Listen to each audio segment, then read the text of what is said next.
చిరు జన్మదినం, మెగా అభిమానులకు పర్వదినం.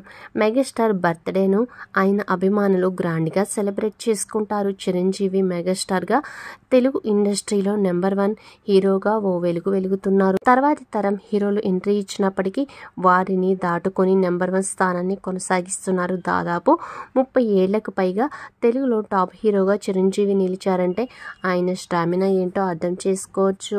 ఒకానొక సమయంలో ఆయన దేశంలోనే అత్యధిక రెమ్యూనరేషన్ తీసుకున్న హీరోగాను చిరంజీవి నిలిచారు. ఇక నేడు చిరంజీవి పుట్టినరోజు సందర్భంగా ఆయన నటించిన ఇంద్ర సినిమాను రిలీజ్ చేయడం జరిగింది. మరోవైపు మెగాస్టార్ పుట్టినరోజు కావడంతో పలువురు సెలబ్రిటీలు కూడా బర్త్డే విషెస్ తెలుపుతున్నారు.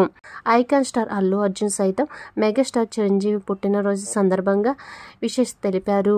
మన మెగాస్టార్ చిరంజీవి గారికి many happy returns of the day అంటూ ఆయన శుభాకాంక్షలు తెలిపారు. అయితే చిరంజీవికి సింపుల్గా పుట్టినరోజు శుభాకాంక్షలు తెలపడంపై మెగా అభిమానులు అభ్యంతరం వ్యక్తం చేస్తున్నారు. దీనిపై అల్లు అర్జున్ని మెగా అభిమానులు ట్రోల్ చేస్తున్నారు.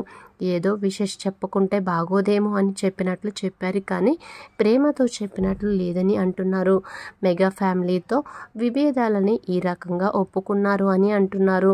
మరోవైపు మారుతినగర్ సుబ్రహ్మణ్యం ప్రీ రిలీజ్ ఈవెంట్లో అల్లు అర్జున్ చేసిన వ్యాఖ్యలు వివాదాస్పదంగా మారాయి. మై డియర్ ఫ్యాన్స్, మీరే నా ఆర్మీ. నా ఫ్యాన్స్ అంటే నాకు పిచ్చి. హీరోని చూసి చాలామంది ఫ్యాన్స్ అవుతారు, కానీ నేను నా ఫ్యాన్స్ని చూసి హీరోనయ్యా. మన అనుకున్న వాళ్ళ కోసం ఎంతవరకైనా వెళ్తా, అది మీ అందరికీ తెలుసు అంటూ కామెంట్స్ చేశారు. అల్లు అర్జున్ ఈ వ్యాఖ్యలు మెగా ఫ్యామిలీని ఉద్దేశించి చేశారనే అభిప్రాయం వ్యక్తమవుతుంది. మొత్తంగా మరోసారి మెగా అల్లు వార్ బయటపడింది.